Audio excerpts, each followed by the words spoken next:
ونستغفره ونؤمن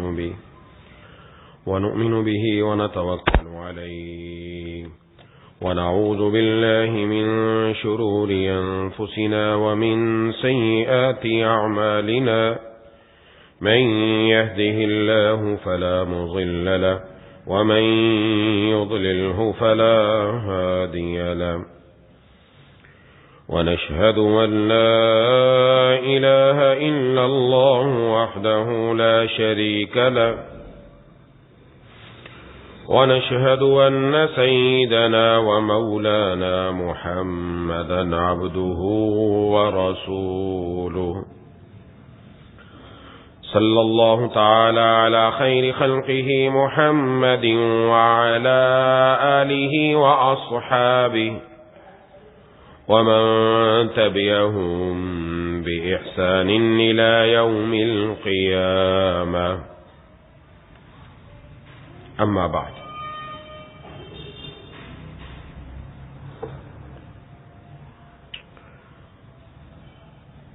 قال رسول الله صلى الله عليه وسلم مفتاح الجنة الصلاة ومفتاح الصلاة الطهور او كما قال علیہ الصلاۃ والسلام۔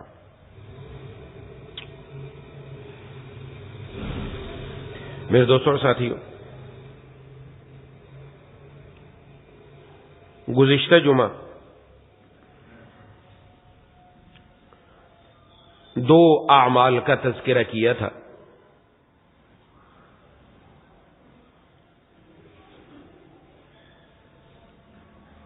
ایک سردیوں کے اندر پورا وضو کرنا، ناگواری، تکلیف، پریشانی اس کو جھیل کر پھر بھی وضو کا مکمل اہتمام کرنا سنت اور آداب کی رعایت رکھتے ہوئے، اور دوسری چیز تھی اللہ کے راستے میں خرچ کرنا۔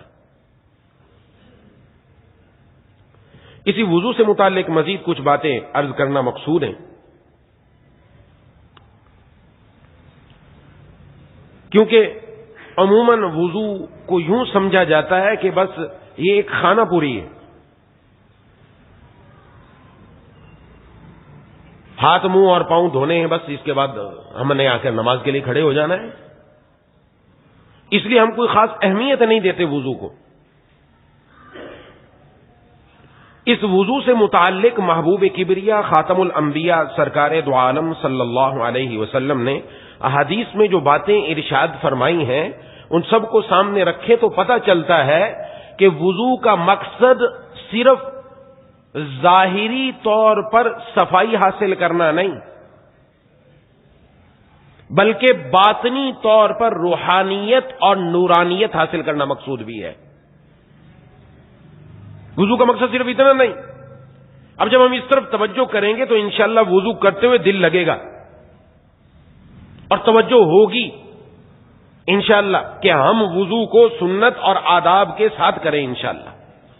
اب توجہ نہیں نا، چند باتیں عرض کر دیتا ہوں، آپ صلی اللہ علیہ وسلم کی بیان کی ہوئی کیا عجیب باتیں ہیں، تو لیکن یہ سمجھنا ضروری ہے کہ وضو کا مقصد صرف اتنا ہی نہیں ہے کہ ظاہری طور پر اعضاء دھل گئے ختم ہو گیا، نہیں۔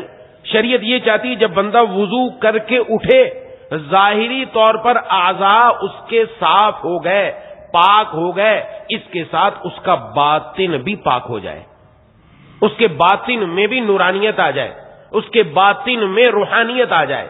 باطن کی پاکی کیا ہے؟ باطن کی پاکی یہ ہے دل اللہ کی طرف متوجہ ہو جائے، نیک کاموں میں لگ جائے، برائی سے بچنے والا ہو جائے، اللہ کے حکموں کو پورا کرنے والا ہو جائے، رب تعالیٰ کے احکامات آئیں وہاں سر جھکا لے، یہ دل کی پاکی ہے، یہ باطن کی پاکی ہے۔ تو ظاہری پہلو ہمارے سامنے ہے لیکن یہ باطنی پہلو اپنے سامنے رکھنا ضروری ہے۔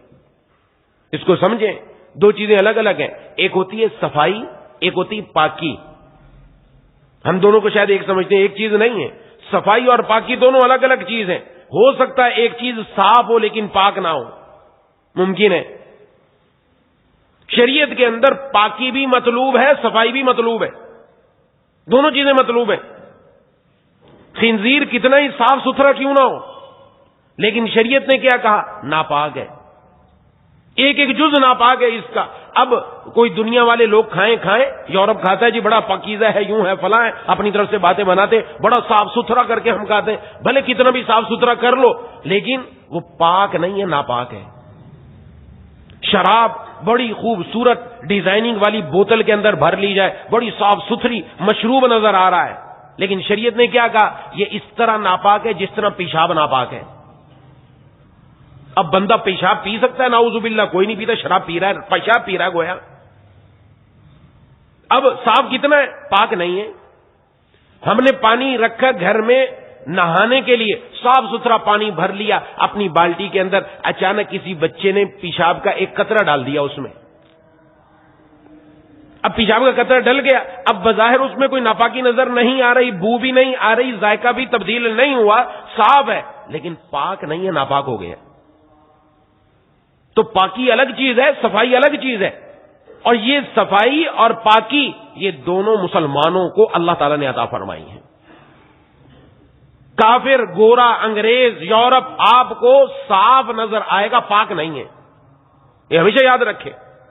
یہ میں کسی اور طرف توجہ دلانا چاہتا ہوں، یہ وضو کے ذریعے ہمیں دونوں باتیں بتائی گئی ہیں، وہ صاف تو ہے، پاک نہیں ہے۔ ہمیں پاکی کا جو شریعت نے طریقہ بتایا وہ کسی کے پاس نہیں ہے۔ ان کے ہاں پیشاب کھڑے ہو کر لو، کوئی مسئلہ نہیں، اس کے بعد ٹیشو سے صاف کر لو، آپ صاف ہو گئے، صاف تو ہوئے، پاک نہیں ہوئے۔ بڑا تقاضا کر لیا، اس کے بعد ٹب میں بیٹھ کر نہا لیا، وہ گندگی بھی ٹب میں جمع ہو گئی، اسی کے اندر اپنے اوپر پانی ڈالا، اسی کے اندر شیمپو لگایا، اسی کے اندر 2-3 غوطے لگائے اور نکل کے آ گیا کہ میں صاف ہو گیا، صاف ہوا، پاک نہیں ہوا۔ مسلمان کو جو طریقہ شریعت نے دیا ہے وہ صفائی کا بھی دیا ہے، پاکی کا بھی دیا ہے۔ اس لیے محبوب کبریا خاتم الانبیاء سرکار دو عالم صلی اللہ علیہ وسلم کا کیا عجیب فرمان ہے، ارشاد فرمایا جمعے والے دن آؤ تو جمعے والے دن صفائی بھی مقصود ہے، پاکی بھی مقصود ہے۔ جمعے کے دن آؤ تو فرمایا غسل کر کے آؤ، اب اچھی طرح غسل کیا، اب غسل کے ساتھ صفائی بھی ہوئی، پاکی بھی ہوئی، دونوں ہوا، لیکن ساتھ مزید ایک اور بات بھی ارشاد فرمایا کہ اچھے کپڑے بھی پہن کر آؤ، میلے کچیلے کپڑے پہن کر نہیں آؤ۔ اب میلا کچیلا کپڑا اگرچہ پاک ہو لیکن صاف نہیں ہے، شریعت کہتی نہیں، ہمیں پاکی کے ساتھ صفائی بھی چاہیے۔ آپ مسجد میں آؤ، ایسا نہ ہو گندے کپڑے پہن کر آگے آپ کہیں جی پاک ہے، لیکن ان کپڑوں کی وجہ سے دوسروں کو تکلیف پہنچے گی، اس لیے صاف ستھرے کپڑے پہن کر آؤ۔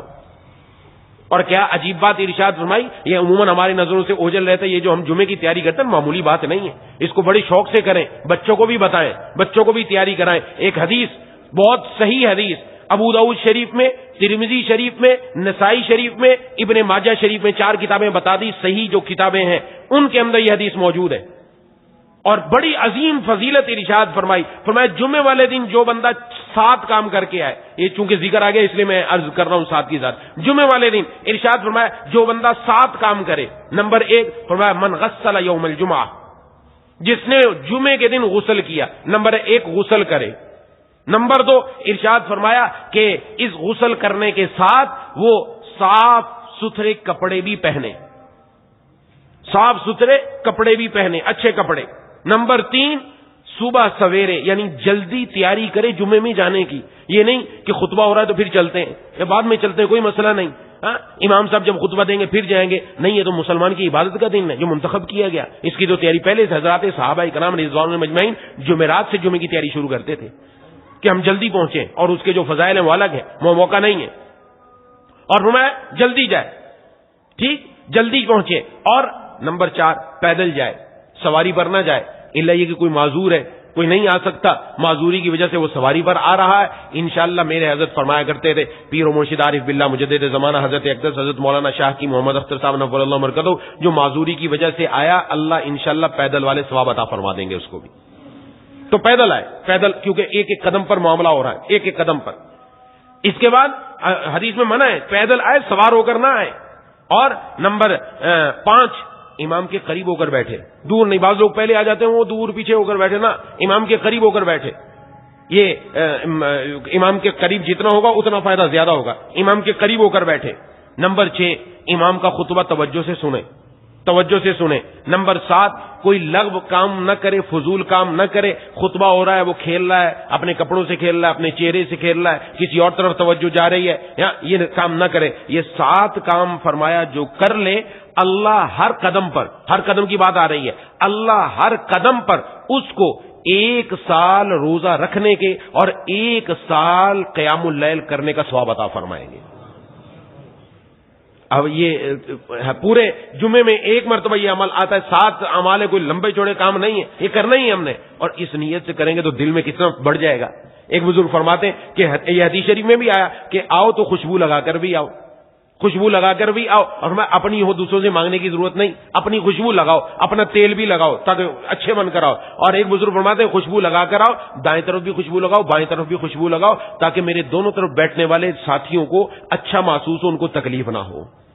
تو خوشبو لگا کے آنا یہ ایک الگ سنتیں ہیں. لیکن یہ جو 7 پر عمل کرتا ہے، فرمایا اس کا اجر یہ ہے کہ اللہ تبارک و تعالی اس کو 1 سال کی نفل نمازوں کا، 1 سال کے نفل روزوں کا ثواب عطا فرماتے ہیں. سبحان اللہ. اللہ تعالی عمل کی توفیق عطا فرمائے. تو بہرحال میں عرض کر رہا تھا کہ دین میں صفائی بھی مقصود ہے، پاکی بھی مقصود ہے. اس لیے جمعے کے دن آئے تو جمعے کے دن گندے سندے کپڑے پہن کر آنا نہیں ہے. پاک ہو گیا، غسل کر لیا، اب اس غسل کے ساتھ ساتھ اب اہتمام کرے کہ میں صاف ستھرے کپڑے بھی مسجد میں پہن کر آؤں.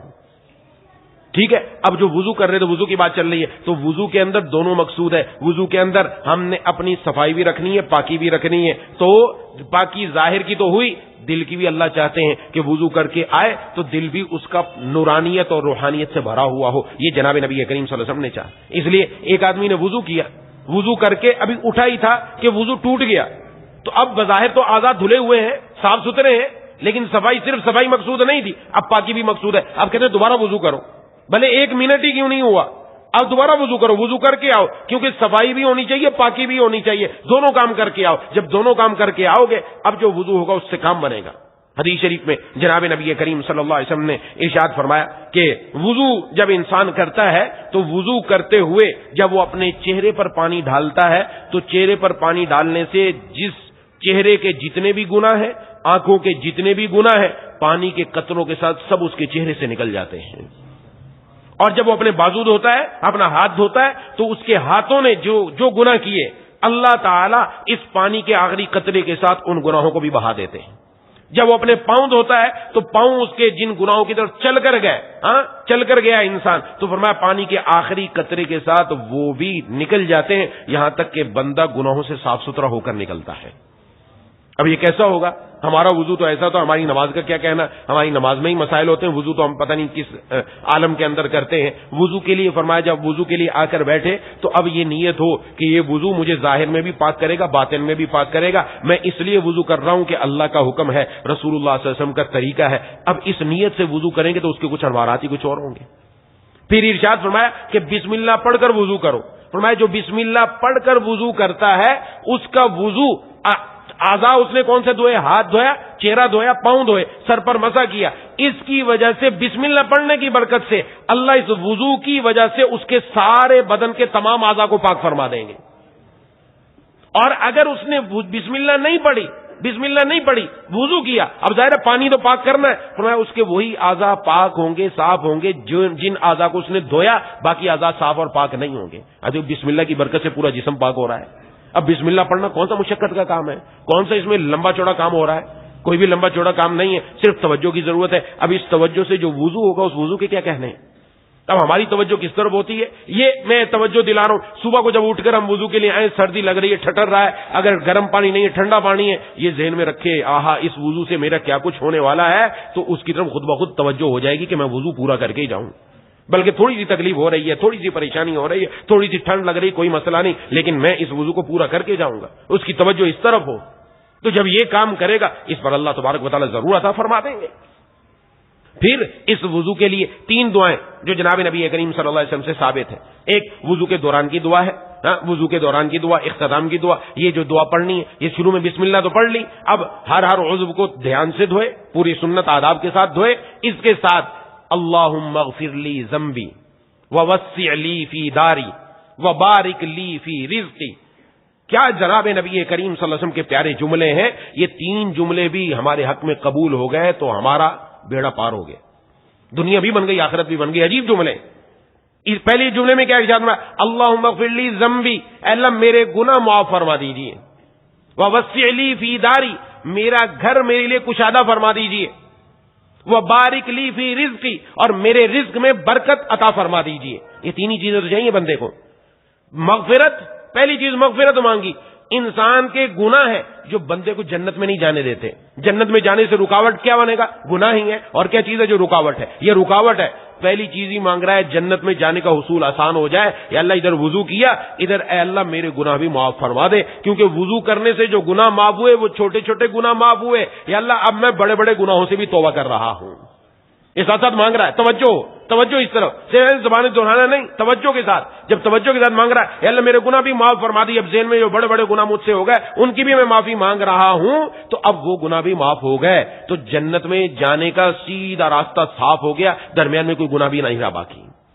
یہ مانگنے کے لیے بڑھ رہا ہے کہ اپنے اندر یہ چیز پیدا کروں کہ جب وضو کر رہے ہو تو وضو میں اللہ تعالیٰ سے اپنے گناہوں کی معافی بھی مانگو۔ بعض گناہ ایسے ہوتے ہیں جن کا ہمیں علم ہوتا ہے، بعض کا علم ہی نہیں ہوتا، اسی لیے جب دعا مانگتے ہیں بعض دعائیں جناب نبی کریم صلی اللہ علیہ وسلم نے ایسی بتائی ہیں جس میں بندہ اللہ سے معافی مانگتا ہے، یا اللہ میرے وہ گناہ بھی معاف کر دے جو مجھے معلوم ہے، میرے وہ گناہ بھی معاف کر دے جو مجھے معلوم ہی نہیں ہے، کیونکہ بعض چیزوں کی طرف ہماری توجہ نہیں جاتی اور گناہ ہو رہا ہے، کوئی نافرمانی ہو رہی۔ مثلا ہم نے نماز پڑھی، الحمدللہ نماز اللہ تعالیٰ کی عبادت ہے، اس کا حق ہے، وہ ہم نے ادا کی، لیکن نماز کیسی ادا کی؟ نماز کے اندر دھیان ہمارا کہاں ہے؟ ہم کس طرف سوچ رہے ہیں؟ ہمارا سجدہ، ہمارا رکوع پورا نہیں ہے، التحیات کے اندر دعائیں پوری نہیں ہیں، کس طرح ہم نے نماز پڑھی وہ ہمیں پتہ ہے۔ اب یہ نماز کیسی ہے؟ یہ نماز اس لائق ہے کہ قبول ہو جائے، لیکن اللہ کی مہربانی ہے وہ اس نماز کو بھی قبول فرما لیتے ہیں، کیونکہ یہ بڑی شان ہے کہ نماز کی شان ہی یہ ہے کہ اللہ تعالیٰ کے در سے جس چیز کو نسبت ہو جائے اللہ اس کو بھی قبول فرما لیتے ہیں۔ اب اس کے اندر جو ہم نے کوتاہیاں کی ہیں، اب یہ کوتاہیاں بڑی ساری رہ گئیں، اس لیے کہا جاتا ہے نماز پڑھنے کے بعد کیا کرو؟ استغفر اللہ، ایک مرتبہ الحمدللہ کہہ لو، تین مرتبہ استغفر اللہ کہہ لو، الحمدللہ یا اللہ آپ نے عبادت کی توفیق عطا فرمائی، استغفر اللہ اس میں جو کوتاہیاں ہوئی وہ معاف فرما دیجیے، تو اللہم اغفر لی ذنبی، اے اللہ میرے گناہ معاف فرما دیجیے، اور میرے گھر کو میرے لیے کشادہ فرما دے۔ ہم کشادہ کے دو مطلب ہوتے ہیں، ہم تو ایک ہی مطلب سمجھتے ہیں، کشادگی کا مطلب یہ ہے کہ گھر بڑا لمبا چوڑا ہو، بڑا ہو، وسیع ہو گھر، اس میں لان بھی ہو، اس میں اور مہمانوں کے لیے الگ کمرہ، ہر بندے کا الگ الگ کمرہ موجود ہو، ہر کوئی اپنے اپنے کمرے کا، یہ بڑا گھر، یہ بھی کشادگی ہے۔ لیکن یہاں فرمایا گیا کشادگی، اس کا کیا مطلب؟ کہ گھر میرے لیے کشادہ ہو جائے، کہ گھر سے مقصود کیا ہے؟ گھر سے مقصود ہے سکون، گھر سے مقصود ہے راحت، یا اللہ میرے گھر میں راحت اور سکون پیدا فرما دیجیے، یہ گھر کی کشادگی ہے۔ گھر اگرچہ چھوٹا سا ہے لیکن گھر میں جا کر سکون مل جائے، گھر میں جا کر سب کے دل ملے ہوئے ہوں، بیوی کے ساتھ دل ملا ہوا، بچوں کے ساتھ دل ملا ہوا، والدین کے ساتھ دل ملا ہوا، بہن بھائیوں کے ساتھ دل ملا ہوا۔ گھر اگر سے چھوٹا سا ہوگا لیکن اللہ دل کے اندر ایسا سکون دیں گے کہ چھوٹا سا گھر بھی بڑا معلوم ہوگا، کہ اللہ تبارک و تعالیٰ عطا فرما دے۔ یہ بارہا میں عرض کر چکا، حکیم علومت حضرت تھانوی رحمہ اللہ نے لکھا کہ ایک بہت بڑا آدمی تھا، بہت پیسے والا، ٹھیک ٹھاک پیسہ تھا اس کے پاس، سب کچھ تھا، لیکن کیا تھا؟ گھر میں سکون نہیں تھا۔ یہ دنیا کے یہ ذہن میں رکھیں، گھر کے بڑے ہونے سے سکون نہیں ملتا، کہ گھر میں ہمارا بیڈ روم اچھا ہو اس سے سکون نہیں ملتا، ہمارے پاس دنیا کے تمام راحت کے اسباب موجود ہوں اس سے سکون نہیں ملتا، سکون اللہ آسمانوں سے اتار دے۔ یہ مانگ رہا ہے یار مجھے میرا گھر میرے کے لیے کشادہ فرما دیجئے، یہ مانگ رہا ہے ساتھ کی ساتھ۔ اور یہاں یہ نہیں فرمایا، مفتی محمد شفیع صاحب رحمۃ اللہ علیہ نے فرمایا کہ یہ نہیں کہ یا اللہ مجھے خوبصورت گھر عطا کر دے، مجھے عالیشان گھر عطا کر دے، نہ، خوبصورتی میں کیا رکھا ہے؟ خوبصورتی میں سکون رکھا ہے، عالیشان گھر میں سکون رکھا ہے، نہ، یہ مانگا میرا گھر میرے لیے کشادہ فرما دے۔ بڑی عجیب دعا ہے، کشادہ فرما دے۔ اب اگر سے چھوٹی سی جھونپڑی کیوں نہ ہو اس کے پاس، کشادہ ہو گئی، وہ اسی کے اندر لینڈ لارڈ ہے، اس کو کوئی پرواہ نہیں کسی چیز کی۔ کیوں؟ اس کو جو دولت ملی ہوئی ہے، یہ دنیا کے اسباب، دنیا کے بنگلے، دنیا کی گاڑیاں اس کے سامنے کیا بیچتی ہیں؟ جو دولت اللہ تعالیٰ اس کے دل میں عطا فرمائے گا، یہ مانگا کشادگی عطا فرما دے۔ یہ دوسری چیز ہے، اس طرف توجہ کے ساتھ مانگے کشادگی۔ اور تیسری چیز بارک لی فی رزقی، میرے رزق میں برکت عطا فرما دے۔ رزق میں برکت، آج رزق میں برکت ہم نہیں دیکھتے، ہم رزق کے اندر گنتی دیکھتے ہیں، گنتی۔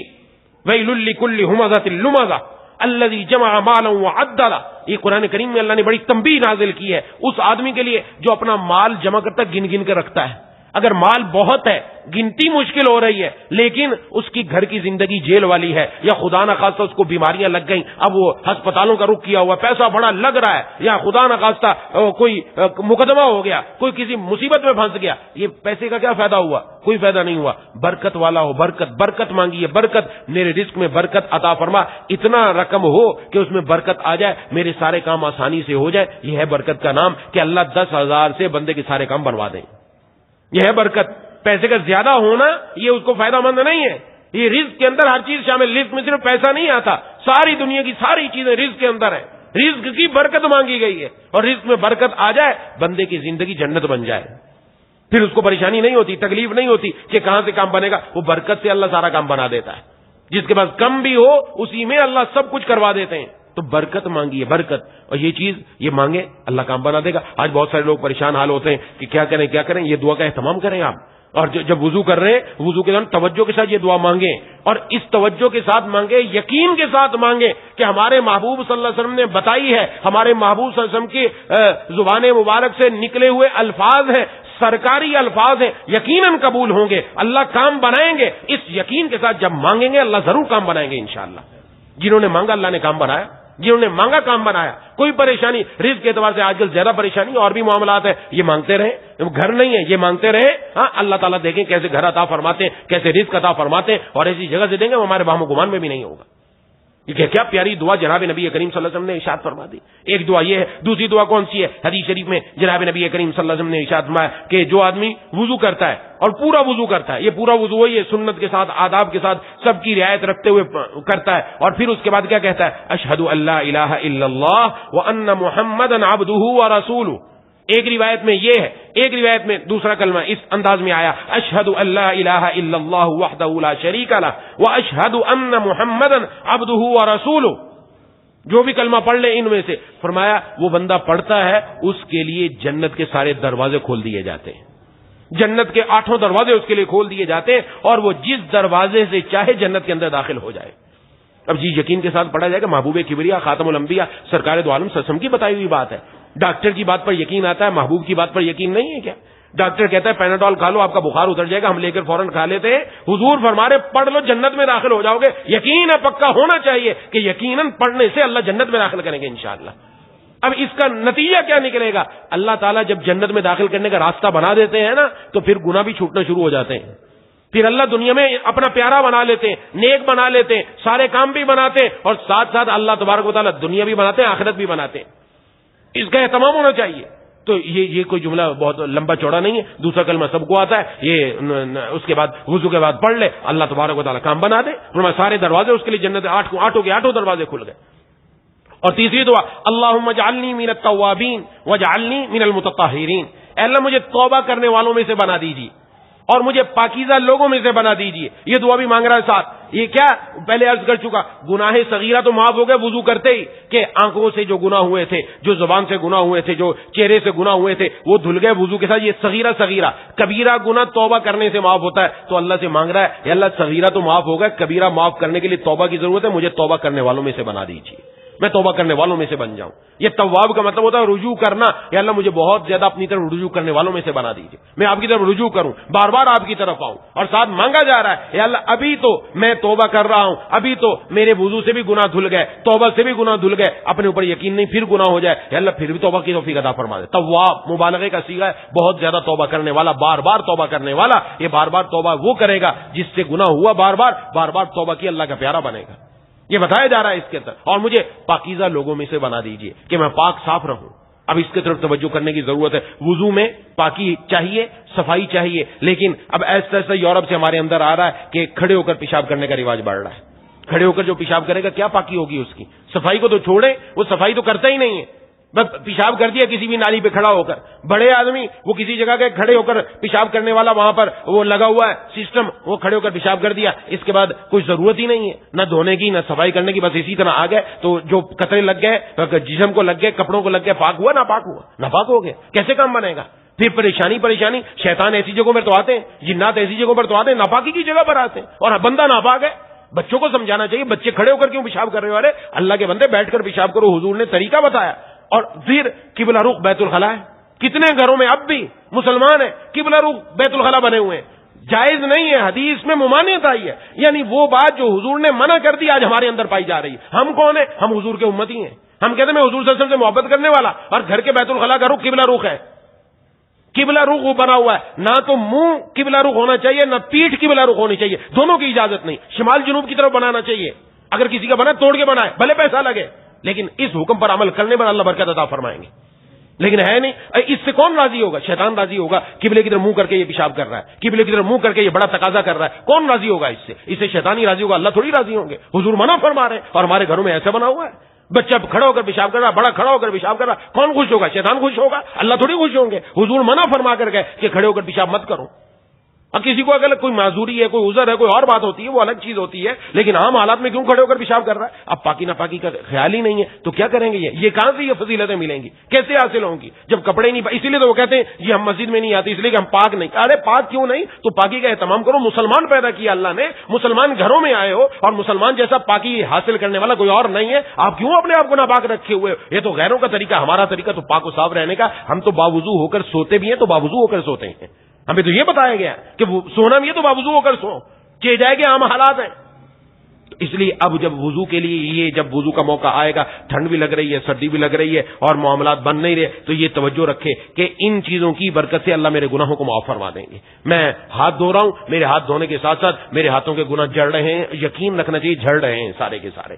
اب جو بندہ 5 مرتبہ اللہ کے سامنے آئے گا, کبھی دیکھا ہے کہ کوئی ایسا والد ہو, بیٹا آیا باپ کے سامنے اور باپ کو آ کر درخواست کرے اور بار بار درخواست کرے, ابا میرا یہ کام مجھے کر دیجئے, میرا یہ کام کر دیجئے. باپ اس کا کام کرتا ہے کہ نہیں کرتا؟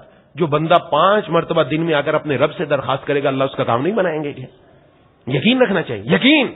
یہاں 5 بار کیا, ایک بار سے بھی کہ یقین ہو تو کام بنے گا. 5 بار وضو تو 5 بار کرنا ہی ہے, یہ 5 بار عرض کرو کم از کم, ورنہ اس سے زیادہ کتنی مرتبہ بندے کو وضو کرنا پڑ جائے کہ ہو سکتا ہے اس کو کوئی تکلیف ہو, وضو دوبارہ کرنا پڑ گیا یا تلاوت کرنی پڑ گئی, پھر وضو کیا, الگ الگ جب بھی وضو کرنا ہے. اور یہ دعائیں جتنی مانگیں گے اتنا اللہ تعالیٰ کی کرم نوازی آئے گی, مہربانی آئے گی. اپنی زندگی کو بدلیں. یہ کوئی معمولی باتیں نہیں, یہ وہ باتیں ہیں جو اللہ کے پیارے محبوب سرکار دو عالم صلی اللہ علیہ وسلم نے بتائی ہیں, اور آپ صلی اللہ علیہ وسلم نے کر کے دکھائی ہیں. آپ صلی اللہ علیہ وسلم کی بات ہمیں ڈاکٹر سے بھی بڑھ کر, ماں باپ سے بھی بڑھ کر, ہر چیز سے بڑھ کر اس پر یقین ہونا چاہیے. کہ کسی دوسرے کی بات پر اتنا یقین نہیں, دوسروں کی باتوں پر یقین, بیٹا یہ پڑھو گے تو تم اونچی پوسٹ پر چلے جاؤ گے, اس لیے ہم نے وہ پڑھنا شروع کر دیا. پڑھتے رہے, اب اونچی پوسٹ مل جائے, عہدہ مل جائے, منصب مل جائے, رتبہ مل جائے, اس کے پیچھے لگے ہوئے ہیں. اور حضور فرما رہے ہیں یہ کام کر لو, تمہیں دنیا کی بھی عزت ملے گی, آخرت کی بھی عزت ملے گی. تمہاری کامیابی اس میں ہے, دین پر چلنے میں. ہمیں یہ بتایا گیا, ہماری توجہ اس طرف کرائی گئی. ہمیں تو اس پر پورا یقین رکھنا چاہیے. اپنا یقین کیوں متزلزل ہو رہا ہے؟ اس پر پورا یقین, پکا یقین, پختہ یقین, بچوں کو بھی بتا, بڑے بھی, گھروں میں بھی, ہر ایک کرنے والا بن جائے. ایک دن یہ یقین بھی پورا حاصل ہوگا اور اللہ تعالیٰ کرم نوازیاں بھی فرمائیں گے انشاءاللہ. کر کے تو دیکھیں, ہم مانگ کر تو دیکھیں ان سے. لہذا 5 مرتبہ جو بندہ رب کے سامنے آئے گا, اللہ تعالیٰ کی طرف سے نوازشات ہی نوازشات ہیں, کرم نوازیاں. کبھی چھوٹی موٹی غلطی ہو گئی, لیکن ہر مرتبہ اللہ تعالیٰ کچھ نہ کچھ نیا عطا فرماتے رہیں گے. اپنی کوتاہیوں پر نظر ہو کہ مجھ سے یہ غلطی ہو رہی ہے, لیکن ساتھ ساتھ اللہ سے معافی بھی مانگے, اللہ تبارک و تعالیٰ کامیابی عطا فرما دیں گے. دعا ہے کہ اللہ تعالیٰ مجھے اور آپ کو ان باتوں پر عمل کرنے کی توفیق عطا فرمائے. وآخر دعوانا ان الحمدللہ رب العالمین. الحمد لله رب العالمين الرحمن الرحيم مالك يوم الدين إياك نعبد وإياك نستعين اهدنا الصراط المستقيم صراط الذين أنعمت عليهم غير المغضوب عليهم ولا الضالين. اللهم صل على سيدنا مولانا محمد وعلى آل سيدنا مولانا محمد وبارك وسلم. یا الہ العالمین یا ارحم الراحمین یا ذا الجلال والاکرام, یا اللہ ہم سب کی حاضری کو اپنی بارگاہ میں قبول و مقبول فرما. مولا کریم الہ العالمین, جس طرح اب آپ نے اپنے در پر آنے کی توفیق عطا فرمائی, روزانہ اسی طرح 5 وقت اپنے در پر حاضر ہونے کی توفیق عطا فرما. مولا کریم الہ العالمین, ہم سب کو 5 وقت با جماعت نماز پڑھنے کی توفیق عطا فرما. مولا کریم, ہماری نمازوں میں کوتاہی ہے, یا اللہ اس نمازوں کی کوتاہی کو دور فرما. مولا کریم الہ العالمین, اے ارحم الراحمین, وضو سنت کے مطابق کر کے یا اللہ تمام سنن اور آداب کی رعایت رکھنے کی توفیق عطا فرما. مولا کریم الہ العالمین, اپنے پیارے حبیب سرکار دو عالم صلی اللہ علیہ وسلم کی باتوں پر پورا یقین رکھنے کی توفیق عطا فرما. مولا کریم الہ العالمین, اے ارحم الراحمین, ہمارے والدین کی, بیوی بچوں کی, بہن بھائیوں کی, دوستوں احباب کی, تمام رشتہ داروں کی, اہل پاکستان کی پوری امت مسلمہ کی مغفرت فرما دیجیے۔ مولا کریم الہ العالمین اے ارحم الراحمین، ہم میں سے جو بیمار ہیں، گھروں میں جو بیمار ہیں، دوست و احباب میں جو بیمار ہیں، جنہوں نے بیماروں کے لیے دعا کے لیے کہا ہے یا کہنا چاہتے تھے نہیں کہہ سکے یا امید رکھتے ہیں یا پیغام پہنچایا نہ پہنچ سکا، سب کو شفائے کاملہ عاجلہ مستمر عطا فرما۔ مظفر بھائی کی والدہ آئی سی یو میں کراچی میں داخل ہے، ان کے لیے دعا فرمائے۔ میری خالہ کافی بیمار ہے، ان کے لیے بھی دعا فرمائے۔ یا الہ العالمین یا ارحم الراحمین، اور بھی جو دعا کے لیے کہنا چاہتے تھے نہیں کہہ سکے یا امید رکھتے تھے یا پیغام پہنچایا نہ پہنچ سکا، یا اللہ ان سمیت سب کو اپنے صحت کے خزانوں سے یا اللہ صحت کی دولت سے مالا مال فرما۔ مولا کریم الہ العالمین اے ارحم الراحمین، ہم میں سے یہاں مسجد میں کوئی بیمار ہے یا ہمارے گھروں میں کوئی بیمار ہے، یا اللہ سب کو اپنے صحت کے خزانوں سے صحت کی دولت سے مالا مال فرما کر یا اللہ اس صحت کو اپنے دین کے لیے لگانے کی توفیق عطا فرما۔ مولا کریم الہ العالمین اے ارحم الراحمین، جتنے ہمارے اعزہ و اقربا دنیا سے جا چکے ہیں یا اللہ سب کی قبروں کو نور سے منور فرما، سب کو جنت الفردوس میں جگہ عطا فرما۔ ہمارے استاد محترم مفتی اعظم پاکستان حضرت اقدس حضرت مولانا مفتی محمد رفیع عثمانی صاحب نور اللہ برکتہ انتقال ہو گیا پچھلے جمعے کی رات کو، یا الہ العالمین یا ارحم الراحمین ان کے پیچھے پسماندگان کو، اور استاد محترم شیخ الاسلام حضرت اقدس حضرت مولانا مفتی محمد تقی عثمانی صاحب دعوت برکات ان کو یا اللہ ان کو خوب صبر جمیل عطا فرما۔ مولا کریم الہ العالمین استاد جی کی قبر کو نور سے منور فرما۔ مولا کریم ان کو بالا خانوں میں جنت کے بالا خانوں میں جگہ نصیب فرما۔ مولا کریم ان کے فیض کو یا اللہ تا قیامت جاری و ساری فرما۔ اے الہ العالمین اے ارحم الراحمین، اور بھی جو ساتھی انتقال کر گئے، بابو سیٹرنگ والا اس کا انتقال ہو گیا، ادریس بھائی پوڑی والے تھے ان کا انتقال ہو گیا، یا الہ العالمین یا ارحم الراحمین ان کے آخرت کی منازل کو آسان فرما کر ان کی قبروں کو نور سے منور فرما، ان کو جنت الفردوس میں جگہ عطا فرما، ان کے پسماندگان کو صبر جمیل عطا فرما، ہم سب کو مرنے سے پہلے موت کی تیاری کی توفیق عطا فرما۔ مولا کریم الہ العالمین یا ارحم الراحمین یا ذل جلال والاکرام، ہماری اولاد کو ہماری آنکھوں کی ٹھنڈک بنا، ہمیں اپنے والدین کی آنکھوں کی ٹھنڈک بنا۔ ہم میں سے جن کے والدین میں سے دونوں ہیں ایک زندہ ہے، اللہ ان کی ہر دکھ درد تکلیف بیماری دور فرما، انہیں ہم سے خوش فرما۔ ایک بچے نے اپنے والدین کو بہت تنگ کر رکھا ہے، انہوں نے بہت دعاؤں کے لیے کہا، رو رہے ہیں۔ مولا کریم اے الہ العالمین اے ارحم الراحمین خاص فضل فرما کر، مولا خاص فضل فرما کر یا اللہ ان ماں باپ کے دلوں کو اپنی اولاد کے حوالے سے، خاص اس بچے کے حوالے سے ٹھنڈا فرما دے، یا اللہ اس بچے کو ہدایت نصیب فرما دے۔ اور بھی جن بچوں والدین اپنے بچوں سے پریشان ہیں یا اللہ ان کی اولادوں کو یا اللہ ہدایت نصیب فرما دے، ان کو اپنے والدین کی آنکھوں کی ٹھنڈک بنا دے، یا اللہ ان کے والدین کے دلوں کو یا اللہ ٹھنڈا فرما دے۔ مولا کریم الہ العالمین اے ارحم الراحمین یا ذل جلال والاکرام یا اللہ یا ارحم الراحمین جتنے بھی ساتھی مجھ سمیت یہاں موجود ہیں ہم سب کے دلوں میں جتنی جائز تمنا ہے پوری فرما دے۔ مولا کسی کا محتاج نہ بنائیے، صرف اپنا محتاج رکھیے یا اللہ اس موسم سرما سے یا اللہ بھرپور فائدہ اٹھانے والا بنا دیجیے، بھرپور فائدہ اٹھانے والا بنا دیجیے، اپنے شکر گزار بندوں میں شامل فرما لیجیے، ناشکری سے ہم سب کی حفاظت فرما دیجیے۔ مولا کریم اب تک آپ نے اپنی نعمتوں میں رکھا یا اللہ مرتے دم تک اسی طرح نعمتوں میں رکھیے، یا اللہ کسی کا محتاج نہ بنائیے، یا اللہ ماہانہ سالانہ یومیہ خرچے بآسانی اپنے غیب کے خزانوں سے پورے کروا دیجیے۔ ہم میں سے جو مقروض ہے اللہ اس کے قرضوں کو یا اللہ اپنے غیب کے خزانوں سے یا اللہ ادا کروا دیجیے۔ مولا کریم الہ العالمین اے ارحم الراحمین یا ذل جلال والاکرام یا اللہ ہمارے گھروں میں بھی مسجدوں والا ماحول بنا دے، یا اللہ گھروں میں بھی مسجدوں والا ماحول بنا دے،